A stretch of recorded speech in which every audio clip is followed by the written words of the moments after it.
안녕하십니까. 둔산동 Q&A 공부방 동아쌤입니다. 네, 학생이 이제 공부해서 온 거 저는 이제 촬영을 하고, 아이들은 이제 다 모여서 전자칠판 거래한 걸로 이제 영화 시청하고 있습니다. 자, 시적 화자는 시의 특성, 적은 특징이죠. 시의 특징상 화자, 말하는 사람이라는 건데, 화자는 화자, 그러면 대화, 말, 그죠? 화법, 말하는 방법, 화자, 말하는 자. 그러면 시에서 말하는 자가 있대요. 시를 말하는 자, 시를 읽어주고 얘기하는 자, 이야기하는 자, 이야기화가 됐네요. 대화하면 이야기를 하는 거죠. 이야기하는 사람. 자, 이야기하는 사람 뭘까? 시에서. 그러면 소설에는 뭐냐? 소설은 서술자라고 그래요. 소설은 서술자. 이야기를 이끌어가는 사람. 소설은 서술자. 그러면 이 서술자는, 그죠? 시에서도 그렇고 소설에서도 그렇고 작가일 수도 있고 작가가 아닐 수도 있고, 서술은 쓰는 거니까. 시에서는 화자, 그죠? 소설에서는 서술자라고 합니다. 서술자, 서술하는 사람, 쓰는 사람. 역할, 작가의 생각을 효과적으로 효율적으로 잘 전달해줘야죠. 그래서 주제는 글의 내용이죠. 내용, 주제를 형성하고 만들어줍니다. 주제는 중심생각, 그 중심생각 내용을 잘 전달하고 전해주는 겁니다. 중심생각을. 그런데 이 작가의 이 독특한, 특별한 개성적인 독특한 어조, 말투. 뭐 연예인들도 어투, 말투 특이한 사람들 있죠. 그래서 흉내내기도 하고 그래서 어조, 말투, 분위기, 느낌, 분위기 이런 거. 그러면 말투. 말의 조에서 조자가 다장조, 가장조 하면 분위기가 달라지잖아요. 그럼 이게 분위기란 뜻이에요. 말의 분위기. 어조 및 분위기를 형성하는 겁니다. 그래서 이 작가하고 이게 시에서는 뭐라 그랬죠? 화자. 시의 화자와 소설의 서술자는 같을 수도 있고 다를 수도 있고 그렇습니다. 서술자는 같을 수도 있고 다를 수도 있다.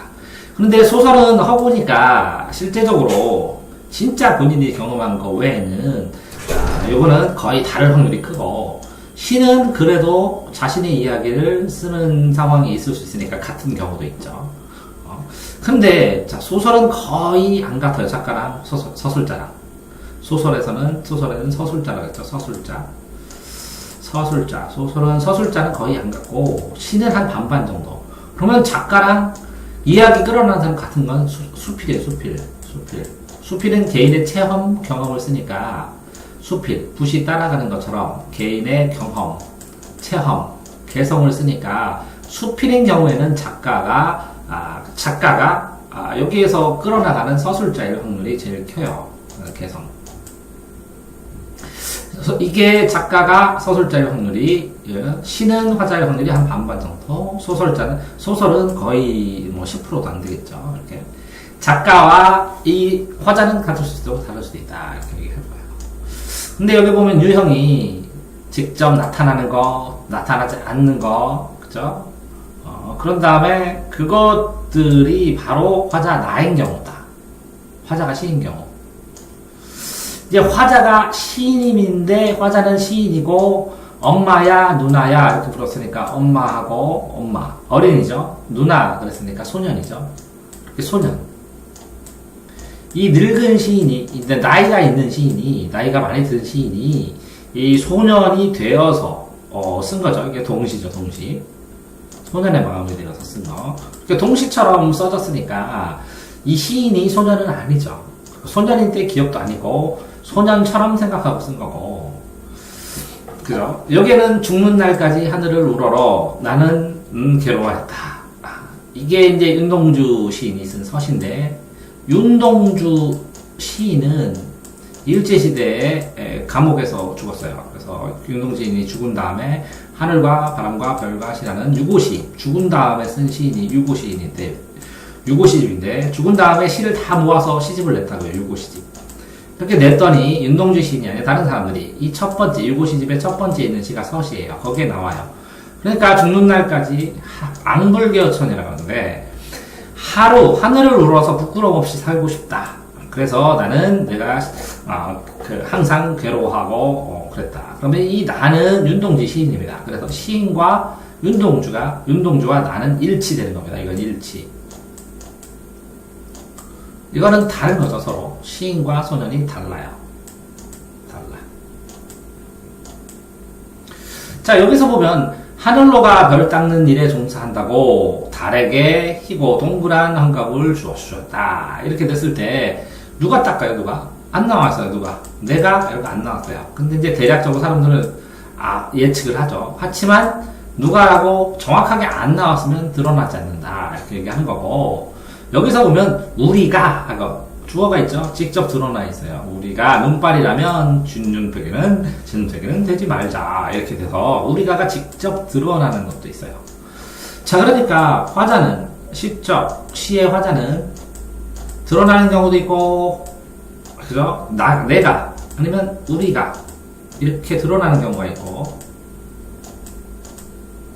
그죠? 그 다음에 이 우리가는 나의 가능성이 있죠. 화자. 이거는 뭐, 나인데 안 드러나겠죠. 화자. 화자가 우리가 하는 것처럼 드러나는 경우도 있고, 안 나타나는 경우도 있고. 그 다음에 화자가 시인인 경우도 있고, 시인이 아닌 경우도 있고, 시인이 아닌 경우도 있고. 자, 이렇게 나타납니다. 이렇게 화자가 글을 이끌어 나가는데, 그러면 감정을 서술합니다. 감정. 이게 정자가 감정이고, 서술은 쓴다는 거예요. 감정 서술. 그러면 느낌, 분위기, 어조가 나오겠죠. 그래서 이 느낌을 썼는데 긍정적인, 밝은, 기쁘고, 환희, 즐겁고, 사랑하는 거. 부정적인, 절망. 이거 긍정적인 동그라미 있으면 좋아요. 동그라미로 쳐요. 글자도, 시에도. 부정적인 건 생으로 쳐요. 절망, 슬픔, 슬픈 감정이 오래 지속되는 거. 이렇게 긍정과 부정을 동그라미 세모로 치면서 그거를 흐름을 연결하면 이게 동그라미와 세모 사이로 왔다 갔다 하는 경우도 많아요. 그래서 어조는 말어자의 분위기, 조자, 다장조, 가장조의 불조. 그래서 말투, 목소리의 느낌, 소리의 느낌, 말의 느낌. 시의 분위기는 화자의 정서, 화자의 감정과 태도, 어떻게, 긍정적 태도냐, 부정적 태도, 그러니까 정서라, 태도가, 기쁨, 환희, 그러면 적극적 태도, 소극적 태도, 적극적으로 내가 뭔가를 하고, 아니면 소극적 태도, 이렇게 태도도 되죠. 그러니까 정서는 많이 나왔는데 태도는 이제 처음 나왔네요, 앞에서. 그러니까 태도, 효과적으로 전달하기 위해서 주제를. 그래서 시를 중심으로 시를 감상하는 방법, 그죠? 느껴. 시적 화자는 누구냐 이렇게 생각을 해서 이거 주어죠, 주어.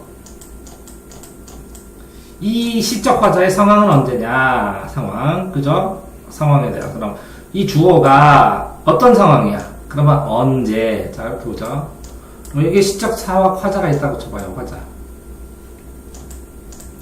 그러면 이게 언제적 일이에요, 언제? 옛날부터 지금까지. 어디서 있었던 일이야, 어디서. 이렇게 육하음식의 상황이에요. 그럼 무엇을 봤냐고요, 무엇을 봤냐. 그게, 이 화자가 이 무엇에 대해서 어떻게 했냐고, 이렇게 했냐고, 어떻게. 왜 그렇게 했냐고. 자, 어떤 상황에 대한, 실적 화자의 상황에 대한 대응 방식.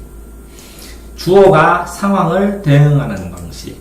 그죠? 주어가 어떤 상황을 그리고 시적 화자인 주체가 어떤 상황을 그러면 대응하는 방식 어떻게 했냐, 이렇게 했냐, 저렇게 했냐, 왜 그랬냐, 대응 방식. 상황은 뭐냐, 언제 어디서 무엇을 가지고 했느냐. 그럼 주어, 이게 목적어, 목적어, 무엇을, 그죠? 언제, 어디서, 왜 어떻게 했느냐. 이렇게 보면 육하원칙으로 다 정리를 할 수도 있겠네요. 그래서 시 자체도 육하원칙으로 전체 상황을 이해하면 굉장히 빨리 이해가 되는데, 근데 육하원칙을 하려면 누가부터 찾아야 되니까 시적 화자도 중요하고, 그 대응하는 방식, 상황에 대응하는 방식에 따라서 이게 어떻게 했냐? 그럼 분위기, 태도, 어떤 태도로 했느냐? 그죠? 어떤 분위기로, 어떤 말투로, 어떤 태도로 했느냐? 라는 거를 알게 되면 전체적으로 시의 줄거리를 이해하기 쉽기 때문에 이렇게 시적 화자와 시의 분위기를 공부하는 겁니다.